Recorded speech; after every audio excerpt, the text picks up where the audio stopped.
REED-BBS, BBS. Black Birch Sugar, Televisión.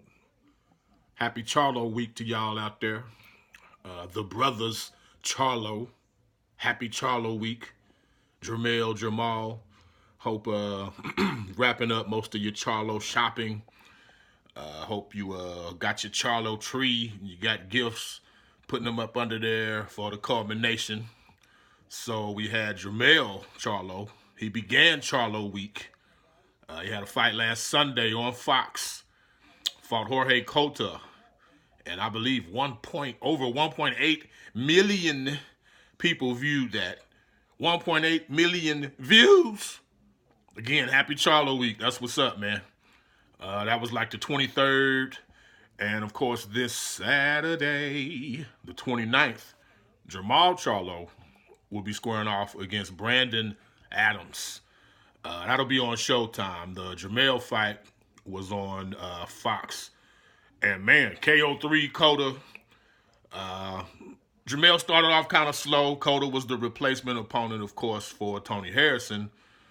Cota, if you looked up, if you Googled polar opposite of Tony Harrison, a picture of Jorge Cota would show up. He's about Charlo's height, southpaw, but beyond that, he was a stereotypical Mexican fighter, face first, aggressive. I call him 2-for-1 dudes because he's meaning to take two just to land one. And once Charlo worked out, he got through the first round. Once he worked out the whole southpaw-ish aspect of it, it became just a day in sparring for him. I mean, just breaking it down, especially living in Texas. You go to any gym in Texas, the vast majority of fighters will be Mexican fighters. And of that vast majority, more than a few of them, in fact, most of them will have that stereotypical Mexican style. Now, your guys like your Canelos, dudes with more wiggle, like your J.M. Marquez's, like a Virgil Ortiz. You know, some of them guys, now they give a more problematic style. Those aren't the type of styles you see every single day in a gym in Texas. But the style that Cota presented, yeah. Charlo's seen that 7 days a week and 8 times on Sunday. It's one of them type of things. He's very familiar with that. You can say the same for his brother, Jamal. You can say the same for Earl Spence. You can say the same for Charles Hatley, all fighters from the Texas area. But yeah, so once Charlo got acclimated, man, he was too powerful, too quick, too athletic. I believe he dropped he dropped Cota with a counter right hook. Cota throwing one of them slow looping telegraph punches. Charlo caught him in the middle of it with a counter right hand. Pow! And he was really done at that point, Cota was. He bravely rose, but you knew it was already over. And then Charlo came in with a textbook 1-2 and left my man stretched the fuck out on the canvas. Arms all behind him and stuff. Under the ring ropes. Yeah, it was yet another KO of the year entry. We starting to pack them up, man, sometimes twice a month.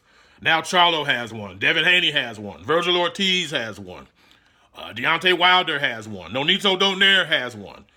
Lomachenko, Wilder, you know, whoever I mentioned or forgot to mention, they all have them. There's so many of them now. It's like it's going to be a tight race at the end of this year for who gets KO of the year. Segueing over to Jamal, he'll be fighting again Saturday the 29th. Brandon Adams, I wouldn't say he's a more difficult task, but it'll be a different task. Brandon Adams, he's basically a poor man's Sean Porter. Same body type, short, thick, Mike Tyson built dude, but he doesn't have the power like that. I think he has 13 KOs and 21 wins. He's not all the way aggressive, nor is he all the way on his back foot fighting from a distance either. Again, a poor man's Sean Porter is a good comparison for him. I think they've even sparred, and I know Adams has sparred Triple G in the past. But yeah, this should be easy work for Charlo. I did fail to mention that Adams, he did beat Shane Mosley Jr., that is. But yeah, it should be fairly rudimentary work for Charlo. Adams is like 5'9", Charlo 6'1". Here's the thing, though. The Charlos have excellent left jabs. They just don't throw the left jab enough. They don't throw that excellent left jab enough times. If Charlo just keeps his stick in Brandon Adams' face, 1-2s all night. And with Charlo's power, if he sticks to that game plan, this fight shouldn't go more than 5-6 rounds, man. But we'll see. We'll see. REED-BBS, BBS. Blackberg Sugar, Bachelor's in Boxing Studies. Televisión. When all is said and done, there's nothing left to say or do.